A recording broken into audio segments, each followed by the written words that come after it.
Hello students. So previously in previous lecture we discussed about superposition of waves. So what happens actually whenever आपको हमने क्या बताया था whenever crust of a wave fall over crust of another wave there is a formation of a wave having resultant equal to sum of both the amplitudes. So this was the superposition principles. Now we will discuss about the next phenomena that is based on this principle, that is interference of light. So interference of light, what does it say? Interference of light. So what is interference of light? So according to interference, when the light from the two sources superimpose on each other, then there is a redistribution of energy. This phenomena is called interference of light. So जब एक source की light wave दूसरे source की light wave के ऊपर super impose करती है तो क्या होता है, वहां पे रीडिस्ट्रीब्यूशन ऑफ एनर्जी होती है. इस फिनोमिना को हम बोलते हैं interference of light. So Young was the scientist who proved it scientifically through an experiment. We will discuss about Young's double slit experiment. So now we are going to discuss about Young's double slit experiment. So firstly, what was the experimental setup? Let's have a look. Here is a source S. तो उसने एक source लिया, monochromatic source of light, और उसके आगे एक slit रख दी जिस वजह से वो एज ए पॉइंट सोर्स क्या करेगा, एक्ट करेगा. नाउ उसने थोड़ी सी डिस्टेंस पे, as we know according to Huygens principle, wavelets spherical wavefronts will travel towards outwards. So क्या होगा, इसके पाथ में इसने क्या रखी, डबल स्लिट्स, मतलब एक स्क्रीन रखी जिसमें दो स्लिट्स हैं ए और बी. तो क्या होगा, इससे हर स्लिट क्या करेगी, एक्ट करेगी एज अ प्राइमरी सोर्स. तो एक सोर्स की तरह एक्ट करेगी. तो दोनों ही तरफ से क्या होगी, स्फेरिकल वेव फ्रंट्स क्या करेंगे, रीच करेंगे. और जब ये एक दूसरे के ऊपर दोनों सोर्सेज की लाइट वेव सुपर इम्पोज करेंगी तो वहां पर होगा इंटरफेरेंस ऑफ लाइट. तो क्या हो रहा है, सपोज ये जो सॉलिड लाइन है that is crust and this one is a trough. तो क्या देखा उसने, ये इस तरह से इसने ड्रॉ किया. देखो पहले crest, then trough, then crest, then trough, then crest. तो इसी तरह से ये जो दो सोर्सेज है इनको भी इसने ड्रॉ किया. तो क्या हुआ, क्या उसने कंक्लूड किया कि जब एक क्रस्ट की दूसरी वेव की क्रस्ट एक दूसरे के ऊपर सुपर इम्पोज करती है तो ये जो पॉइंट है यहाँ पर क्या होगा, एक वेव बनेगी जिसका रिजल्टेंट क्या होगा, दोनों का प्लस होगा according to superposition of principle. और उसने देखा कि बहुत सारी वेव्स आ रही हैं, जैसे सपोज ये डॉट लगा दी मैंने, ये इसके ऊपर सुपर इम्पोज कर रहा है, फिर ये इसके ऊपर कर रहा है. तो क्या हो रहा है, इससे अगर मैं इनको ज्वाइन कर दूं और एक पॉइंट पे देखूं तो यहाँ पे ये फ्रिंजेस बन जाएंगी इस स्क्रीन के ऊपर. ये स्क्रीन है तो इसके ऊपर फ्रिंजेस बनेंगी. कैसी बनेंगी, एक में थोड़ी सी डिस्टेंस में क्या आएगी, लाइट आएगी, फिर डार्क बन गई, फिर लाइट, फिर डार्क, फिर लाइट. तो इस तरह से क्या बन रही है, ब्राइट और डार्क फ्रिंजेस बन रही हैं. So this was the Young's double slit experiment. Similarly when a trough, this dotted line cuts another dotted line, then there will be destructive interference. तो उस केस में क्या होगा, वहां पे क्या बनेगा, मिनिमा. तो यहाँ पे मैक्सिमम लाइट आ रही है और यहाँ पे इंटेंसिटी क्या है, मिनिमम. तो इस तरह से ये पैटर्न उसने ऑब्जर्व किया. So this was the Young's double slit experiment, right. So firstly you have to discuss about its experimental setup and theory. Then you have to explain this conclusion कि उसने क्या conclude किया. अब हम करेंगे conditions for constructive and destructive interference. तो हमने अभी क्या किया इस एक्सपेरिमेंट में, जब क्रस्ट के ऊपर क्रस्ट सुपर इम्पोज करेगा तो वहां पे कौन सी इंटरफेरेंस होती है, कंस्ट्रक्टिव. और जब ट्रफ के ऊपर ट्रफ होगा तो कौन सी होती है, डिस्ट्रक्टिव. तो इन दिस वे हम क्या करेंगे, इसकी अब डेरिवेशन करेंगे जिसमें हम कंडीशंस ड्राइव करेंगे मैक्सिमा और मिनिमा के लिए. Now let's derive conditions for maxima and minima.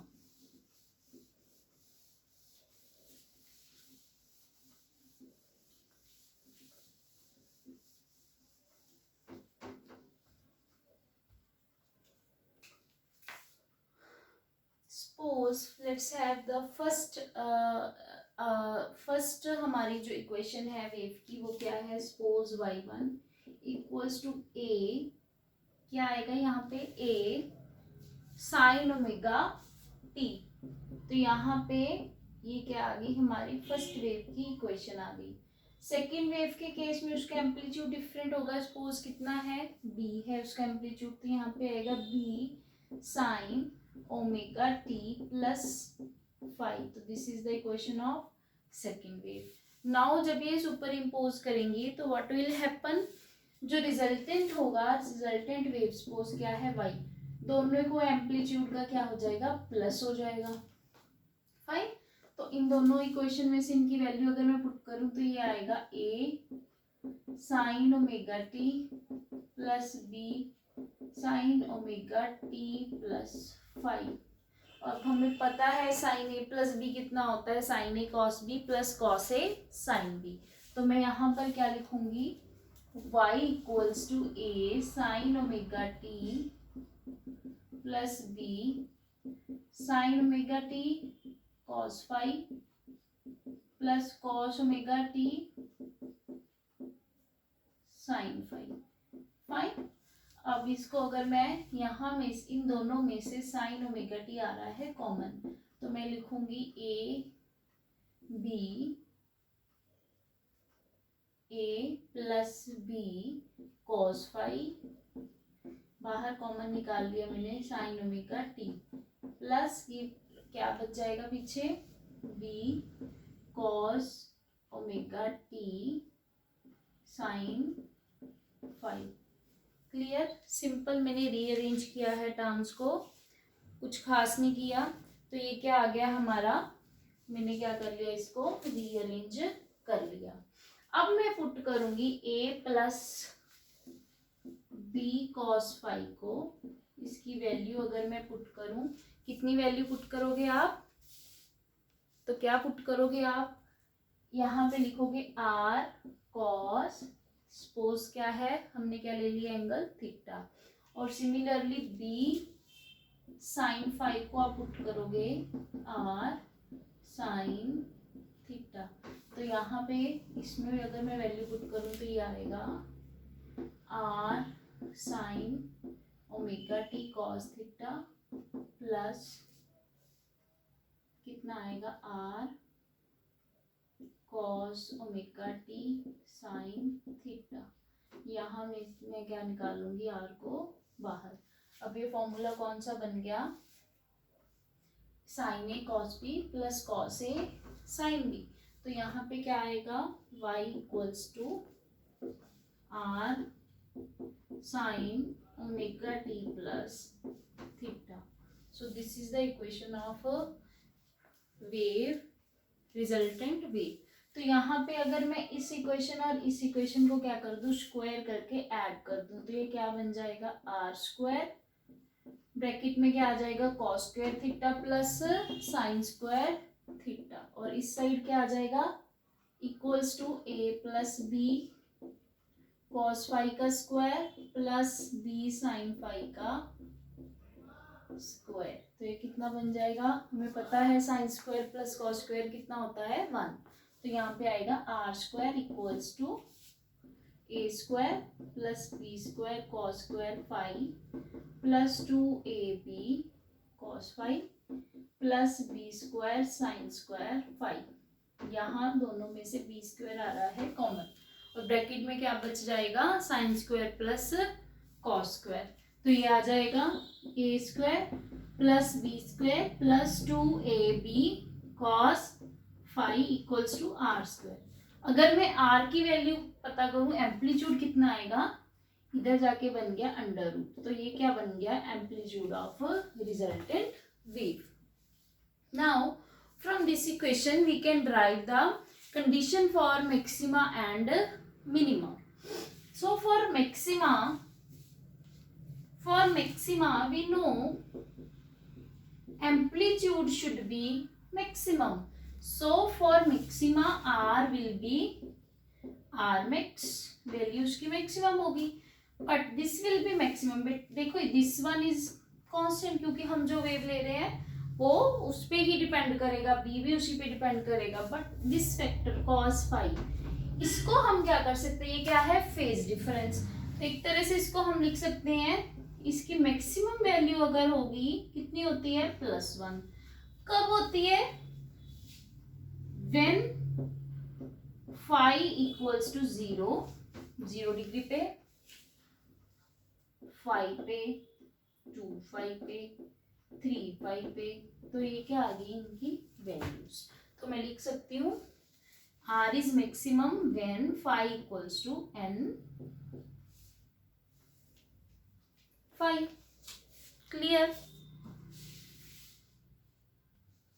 यहाँ पे क्या आएगा, 2 phi 4 पाई 6 पाई, क्योंकि 5 पे तो उसकी वैल्यू -1 होगी, हमने सिर्फ +1 लेनी है, तो यहाँ पे 5 की वैल्यू क्या आ गई, 2n पाई। अब हमें पता है कि जो पाथ डिफरेंस है वो फेज डिफरेंस और पाथ डिफरेंस में क्या रिलेशन होता है, x equals to lambda by 2 pi into phase difference, हमें पता है।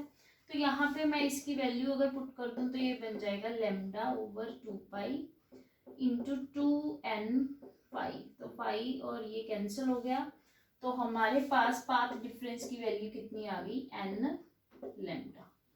तो कहाँ कहाँ पे बनेगी मैक्सिमम इंटेंसिटी, n की वैल्यू पुट करो, 0 करोगे, n की वैल्यू क्या है, 0 1 2 कुछ भी हो सकती है, fine.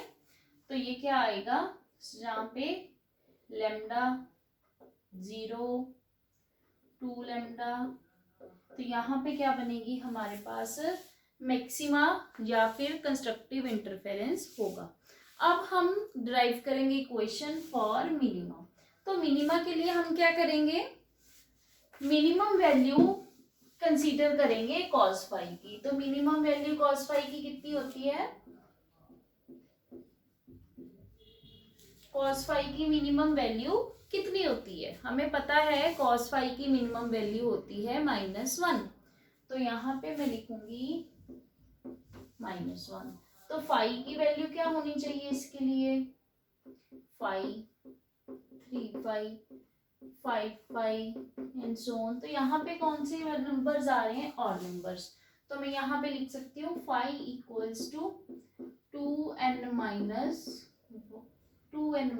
1 5, where n is any whole number, कोई भी होल नंबर हो सकते हैं n की वैल्यू। तो यहाँ से मेरे पास कितना आ गया, अगर मैं निकालूं पाथ डिफरेंस की वैल्यू तो कितनी आ जाएगी,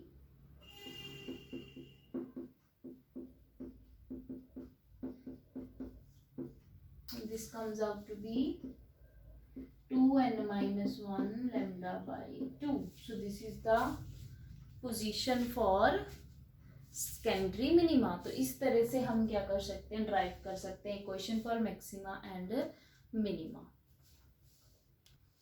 अब अगर मैं बात करूं इन मैक्सिमम इंटेंसिटी की, तो मैक्सिमम इंटेंसिटी के केस में क्या होगा, आर की वैल्यू मैं क्या लिखूंगी, आर इक्वल्स टू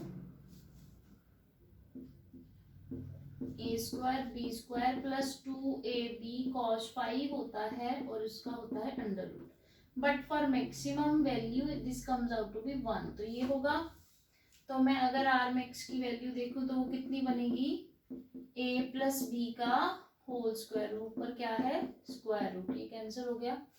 तो मैक्सिमम इंटेंसिटी कितनी आएगी, एम्पलीट्यूड कितना आएगा, a प्लस बी, और इंटेंसिटी कितनी आएगी मैक्सिमम, ये न्यूमेरिकल्स में यूज होता है, कितना आएगा, डायरेक्टली प्रोपोर्शनल होती है किसके, एम्पलीट्यूड के, और एम्पलीट्यूड कितना है a प्लस बी, तो इसके स्क्वायर के डायरेक्टली प्रोपोर्शनल होती है, fine.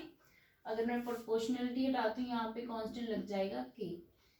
Similarly for minimum value के लिए यहाँ पे क्या आएगा, माइनस, अगर यहाँ पे माइनस आएगा तो यहाँ पे क्या बन जाएगा, a माइनस बी। तो मिनिमम वैल्यू कितनी होती है, k ए माइनस बी का स्क्वायर। तो ये अपनी मेमोरी में रिटेन रखना। फाइन। तो मैक्सिमम कितना होता है, मिनिमम। इनकी रेशो कई बार पूछी जाती है, तो अगर मैं बोलूँ I max over I minimum तो कितना आएगा, के से के कैंसिल ही हो जाएगा, ये आएगा ए प्लस बी का square over A minus B का square. So this formula is used to solve the numericals. Let's take example of a numerical. Light waves from two coherent sources of intensity ratio. Intensity की ratio क्या है, दो waves की intensity की ratio दी हुई है 81:1। तो this is the ratio of intensity of two waves. और हमें पता है अगर फर्स्ट का एम्पलीट्यूड हमने कितना लिया, ए लिया, तो ये क्या होगा के ए स्क्वायर, और सेकंड का कितना होगा के बी स्क्वायर। तो मैं यहाँ पे लिख सकती हूँ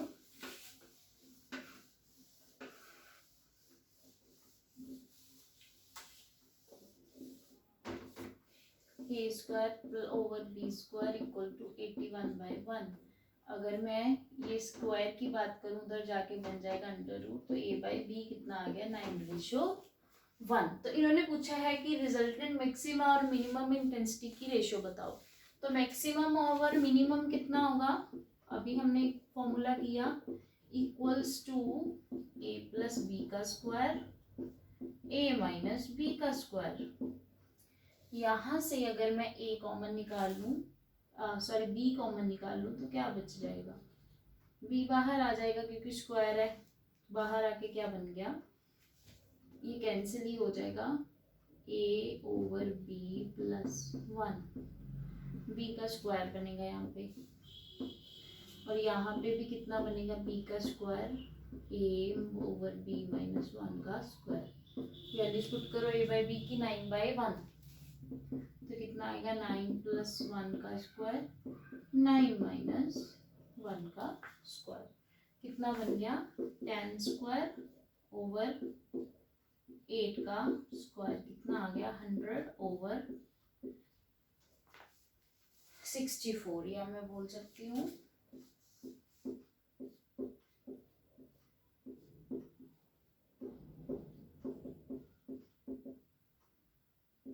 25:16. So in this way you may use this formula for numericals. Now we will derive the article for fringe width. तो fringe width क्या है, दो consecutive maximas और दो consecutive minimas के बीच में कितना distance है, कितनी उनकी width है, उनको बोलते हैं हम fringe width. तो हम अब article derive करेंगे for fringe width.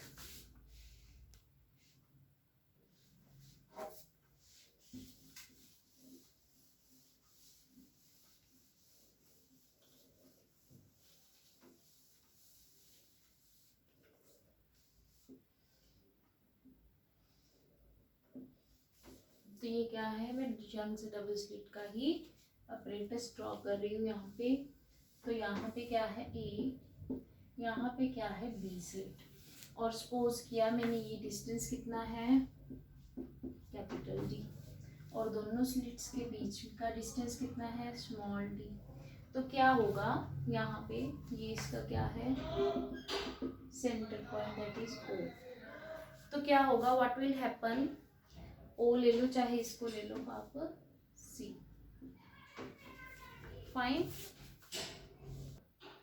अभी इसमें क्या होगा, यहाँ ओ लिख दिया मैंने, यहाँ पे लिख दिया सी, ये इनका क्या है मिड पॉइंट है। तो क्या होगा, यहाँ पे अगर लाइट वेव यहाँ से गई और एक लाइट वेव गई यहाँ से, और सपोज यहाँ पे किसी पी पॉइंट पे क्या हो रहा है, इंटरफेरेंस हो रहा है लाइट का। तो व्हाट विल हैपन, यहाँ पे इसका डिस्टेंस मैंने ले लिया सेंटर से कितना x, ये है E, ये पॉइंट है F। Fine, clear, simple. Now क्या करेंगे हम, हमें पता है इन दोनों वेव्स का जो पाथ डिफरेंस है वो क्या होगा, BP minus EP। So path difference is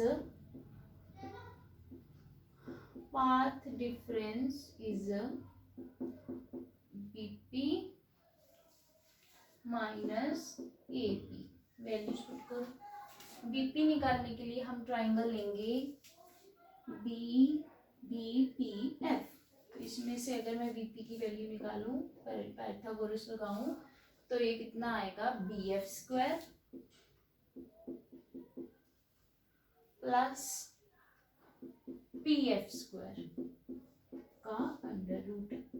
BF क्या है D स्क्वायर प्लस PF क्या है, ये टोटल, ये अगर x है तो ये क्या होगा D/2, तो x प्लस D/2 का स्क्वायर और इसका आ गया अंडर रूट। अगर मैं यहाँ से इसको कॉमन निकाल लूँ तो ये कितना बन जाएगा BP की वैल्यू D, क्योंकि ऊपर स्क्वायर रूट है तो स्क्वायर से स्क्वायर रूट क्या हो गया कैंसिल, तो यहाँ पे बच जाएगा 1 प्लस x प्लस D/2 का square upon D square 1/2। Similarly for AP यही ऊपर वाले ट्राइंगल में आप क्या लगाओगे, पाइथागोरस लगाओगे और सेम आएगी वैल्यू, बट यहाँ पे PE आएगा, तो इस केस में क्या हो जाएगा x माइनस D/2। तो ये इक्वेशन आ जाएगी सॉल्व करके x माइनस D/2 का स्क्वायर अपॉन D स्क्वायर का हाफ। तो हमारे पास जो पाथ डिफरेंस है वो कितना आ जाएगा, BP minus AP equals to, values put करेंगे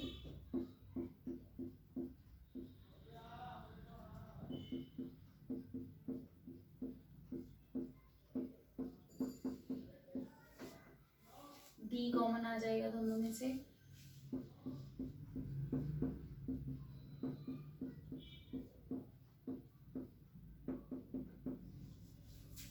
कितना आएगा इसको सॉल्व करके, सॉल्व करेंगे हम इसको, क्योंकि ये वैल्यू काफ़ी क्या है स्मॉल है, तो हम ये जो 1/2 है ये पावर बाइनोमियल के अकॉर्डिंग यहाँ पे ही आ जाती है। सिमिलरली ये पावर भी यहाँ पे आ जाएगी, तो ये कितना बन जाएगा हमारे पास 1 से 1 तो कैंसिल ही हो जाएगा, ये माइनस अंदर जाएगा तो ये बन जाएगा माइनस में, तो ये +1 ये -1 कैंसिल।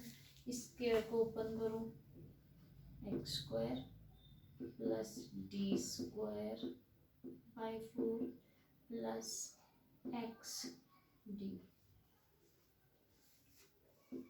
सिमिलरली इधर आएगा x square minus D square by 4 plus XD upon 2D square, एक D से एक D कैंसिल, और x स्क्वायर से x square cancel, D square by 4 से ये कैंसिल। ये हमारे पास कितना आ गया path difference, path difference equals to 2XD upon 2D, 2 से 2 कैंसिल, तो ये हमारे पास कितना आ गया XD/D।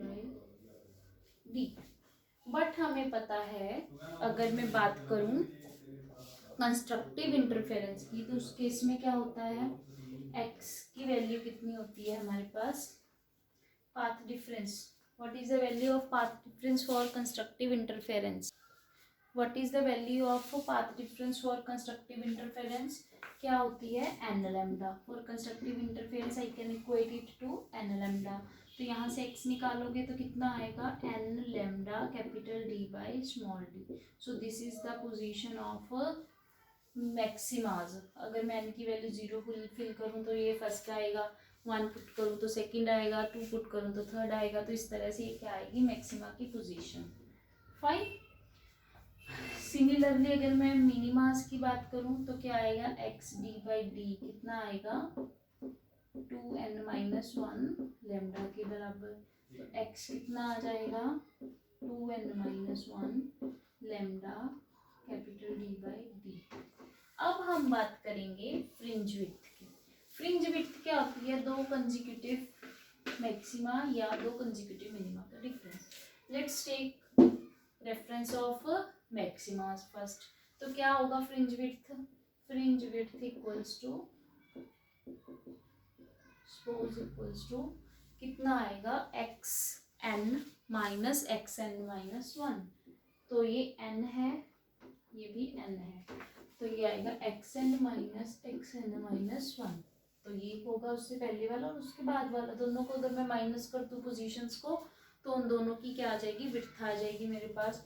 तो यहाँ पे वैल्यू पुट करूँगी तो कितना आएगा, n lambda D by D minus n-1 lambda D by D.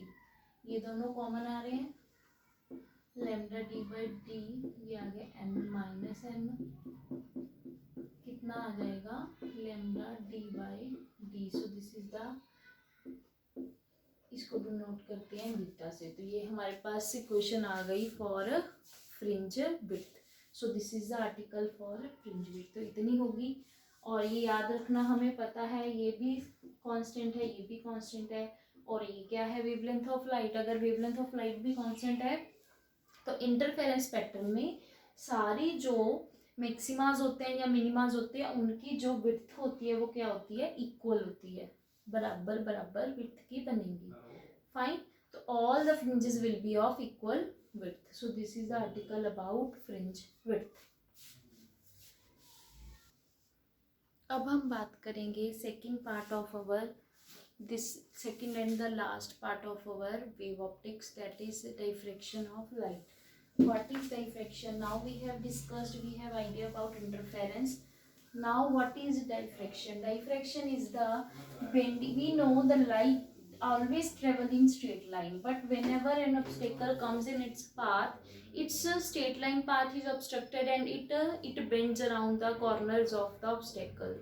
So इस बेंडिंग को हमने क्या नेम दे दिया, डाइफ्रैक्शन का। तो क्या होता है, सपोज यहाँ से क्या जा रही थी, लाइट जा रही थी, तो ये क्या हो गया, यहाँ पे मैंने जैसे ही एक स्लिट रखी तो इसका जो पाथ होगा क्या हो गया, इसका जो पाथ है स्ट्रेट से क्या हो गया, प्लेन वेव फ्रंट आ रहा है, तो ये क्या बन गया, स्फेरिकल में इस तरह से चेंज हो गया।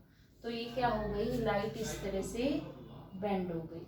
तो जब भी कोई ऑब्स्टेकल इसके रास्ते में आता है तो लाइट बेंड होती है, प्रोवाइडेड ये जो स्लिट का डिस्टेंस है सपोज ए, ये कम होना चाहिए wavelength of light used. So this phenomena is called diffraction. But what is the basic difference between diffraction, इसमें भी फ्रिंजेस ऑब्टेन होती हैं। हम डिस्कस करेंगे difference between interference and diffraction in the last. Now let's discuss about diffraction of light at a single slit. तो इसके लिए पहले मैं क्या करूँगी, डायग्राम ड्रॉ करूँगी। डायग्राम ड्रॉ करने के लिए मुझे क्या चाहिए, प्लेन वेव फ्रंट। तो प्लेन वेव फ्रंट को ऑब्टेन करने के लिए वो तो आता है हमेशा कहाँ से आता है, वो हमेशा फ्रॉम इन्फिनिटी। बट इस केस में हम इन्फिनिटी तो कंसीडर नहीं ना कर सकते, तो हम क्या करेंगे, यहाँ पे इसके फोकस पे एक लेंस ले लिया, इसके फोकस पे मैंने सोर्स रख लिया, तो इस तरह से पॉइंट सोर्स रखा, तो ये वेव्स आएंगी और ये इनको आफ्टर रिफ्रैक्शन क्या कर देगा, parallel. So we will consider these rays as coming from infinity, क्योंकि ये क्या हो गई, पैरेलल हो गई। और इसके रास्ते में मैंने क्या रख दिया, यहाँ पे एक ऑब्स्टेकल रखूंगी मैं, यहाँ पे इस तरह से।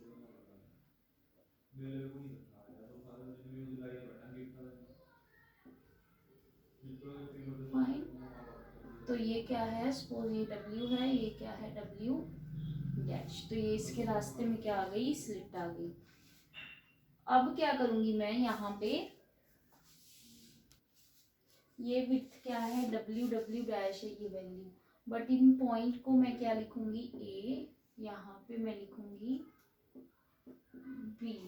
तो यहाँ तक ये स्ट्रेट जाती, बट यहाँ पे मैंने क्या रख दिया, इसको डाइफ्रैक्शन जो हुई है इसको ऑब्टेन करने के लिए यहाँ पे मैंने क्या रखा, एक कन्वर्जिंग लेंस रखा। इस कन्वर्जिंग लेंस की वजह से ये जो लाइट थी वो इस तरह से क्या हो जाएगी, कन्वर्ज हो जाएगी स्क्रीन के ऊपर। यहाँ पे क्या है, स्क्रीन है, तो ये डिस्टेंस मैंने क्या ले लिया, स्क्रीन और इसका स्लिट का डिस्टेंस ले लिया कैपिटल D। और अगर मैं दूसरी बात करूं कि ये किसी एंगल पे आ रही है, तो उस केस में क्या होगा,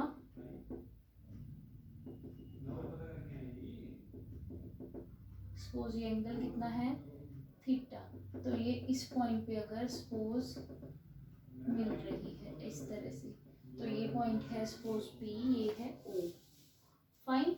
ये एंगल भी क्या होगा, थीटा होगा।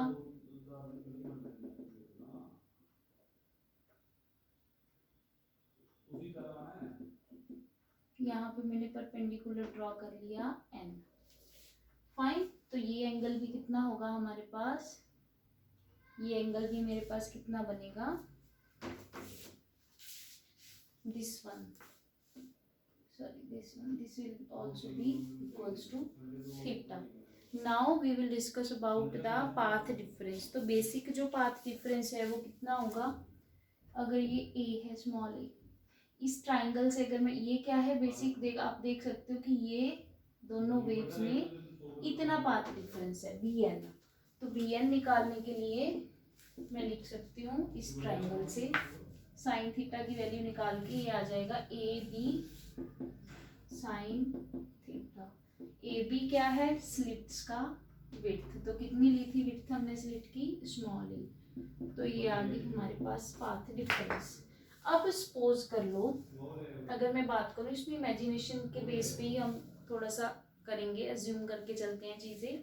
तो क्या होगा, सपोज कर लो दोनों वेव्स में जो पाथ डिफरेंस है वो है λ2। अब मैंने एक वेव के दो पार्ट्स की बात की है, तो क्या होगा उस केस में, ये डिवाइड हो जाएगी दो पार्ट्स में, λ/2 और λ/2। और जब ये क्या करेंगे, एक दूसरे के ऊपर रीइंफोर्स करेंगी, तो यहाँ पे इंटेंसिटी क्या हो जाएगी, 0, और क्या फॉर्म होगा, secondary minima. Similarly if I consider it as 3λ2, तो उस केस में क्या होगा, 3 में λ/2 λ/2 λ/2, तो ये कैंसल आउट कर देंगे एक दूसरे को, फॉर्मिंग डिस्ट्रक्टिव सुपरपोजिशन। बट यहाँ पे कौन सी इंटेंसिटी बच जाएगी, ये, तो यहाँ पे क्या होगा, इस इंटेंसिटी की वजह से सेकेंडरी मैक्सिमा की फॉर्मेशन। तो क्या हुआ इसका मतलब, x equals to n lambda के लिए हमेशा क्या फॉर्म होगा, secondary minima, and for x equals to 2n+1 λ/2 के लिए हमेशा ही किसकी फॉर्मेशन होगी, मैक्सिमा की। और n की वैल्यू क्या हो सकती है, 0 1 2 3 4। इंटरफेरेंस में हमने क्या किया था, इसमें भी उसी तरह से डार्क और ब्राइट फ्रिंजेस बनेंगे, बट इंटरफेरेंस में हमने देखा था कि सारे फ्रिंजेस की जो विड्थ है वो इक्वल होती है, बट डाइफ्रैक्शन में ऐसा नहीं होता, इसमें विड्थ जो है वो अलग अलग होती है। अगर मैं इसका ग्राफ बनाऊं, इसमें इंटेंसिटी और पाथ डिफरेंस में, तो कैसा बनेगा, यहाँ पे लैम्डा, यहाँ पे 2λ 3λ, यहाँ पे -λ -2λ -3λ, और यहाँ पे सेंटर में ओरिजिन। तो क्या होगा, इस तरह से सेंटर में क्या बनेगा, फर्स्टली मैक्सिमा बनेगा। और आप देख सकते हो कि लैम्डा जब पाथ डिफरेंस है तो उस केस में क्या बन रहा है, मिनिमम इंटेंसिटी हो रही है। सिमिलरली यहाँ पे फिर ये यहाँ पे मैक्सिमा बनेगा इनके सेंटर में, और फिर ये क्या बन जाएगा, मिनिमा, अगेन मैक्सिमा, फिर मिनिमा, और अल्टीमेटली इस तरह से। तो आप देख सकते हो कि इंटेंसिटी क्या होती जा रही है, रिड्यूस। इसी तरह से इधर भी होगा, यहाँ पे मैक्सिमा, फिर मिनिमा, फिर मैक्सिमा, फिर मिनिमा। तो इस तरह से क्या होता जाएगा, इसकी इंटेंसिटी बोथ साइड से रिड्यूस की जाएगी, क्योंकि उनके केस में क्या थी, इंटेंसिटी क्या होती थी, हमेशा मैक्सिमम और मिनिमम की इंटेंसिटी बात करूं, अगर कोई फ्रिंज डार्क होती थी इंटरफेरेंस में तो इसकी इंटेंसिटी क्या होती थी, 0। बट इसमें नॉन जीरो होती है वैल्यू, कुछ ना कुछ वैल्यू होती है, कम होती है ब्राइट के कंपैरेटिवली, बट उसमें इंटेंसिटी नॉन जीरो होती है डाइफ्रैक्शन में। तो इसीलिए इनमें जो कंट्रास्ट है ब्राइट और डार्क का वो क्या होता है, डिफरेंट। तो दिस इज द बेसिक। और जो मेन जो इसमें डिफरेंस है वो क्या था, अगर मैं बात करूं इंटरफेरेंस की, तो उसमें क्या होता था, एक तो थी हमारे पास हमारे पास जो लाइट वेव्स होती थी जो इंटरफेयर करती थी वो दो सोर्सेज की लाइट वेव्स होती थी जो आपस में इंटरफेयर करती थी। यहाँ पे सोर्स की जो वेव्स है वो एक ही वेव है और उसी के दो अलग अलग पार्ट्स में क्या हो रही है, रीडिस्ट्रीब्यूशन हो रही है। तो ये है बेसिक डिफरेंस। अगर मैं अब इसमें क्योंकि विड्थ अलग अलग होती है, हम सिर्फ सेंट्रल मैक्सिमा की बात करेंगे विड्थ की। इसकी विड्थ निकालने के लिए हम क्या करेंगे, यहाँ पे हमें पता है उसके लिए path difference, that is a sine theta होना चाहिए। एन लैम्डा की जगह पे मैंने लिख दिया 1 लैम्डा, फाइन। तो साइन थीटा की वैल्यू क्या आ गई, लैम्डा बाय ए।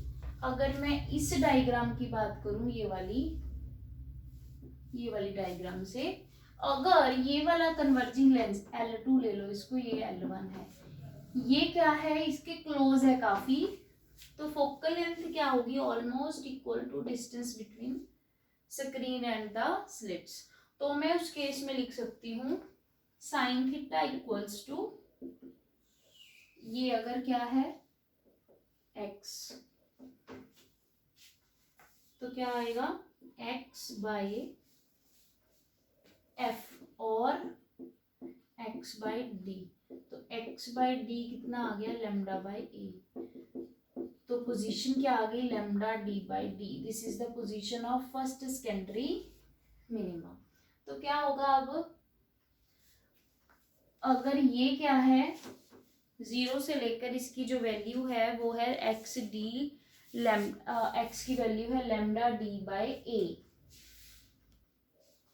अब हमारे पास ये वैल्यू कितनी आ गई, लैम्डा डी बाय डी, ये विड्थ ये, बट ये टोटल कितनी आएगी, 2 टाइम्स हो जाएगी ये। तो सेंट्रल विड्थ मैक्सिमा की विड्थ कितनी होगी, width of central maxima equals to 2 lambda d upon a. So this is the formula for width of secondary maxima. तो इसमें हम कांस्टेंट नहीं ले सकते विड्थ, हम सिर्फ इसमें सेकेंडरी मैक्सिमा की ही बात करेंगे। So with this our unit number 6, that is optics, is complete. We have done all the topics of ray optics and optical instruments, and the second chapter was wave optics. So all are complete now. So you may solve these articles on your notebooks as well, and you may ask queries to me personally also and in class groups also. Solve the worksheets. If any doubt is there, you can ask. Thank you so much.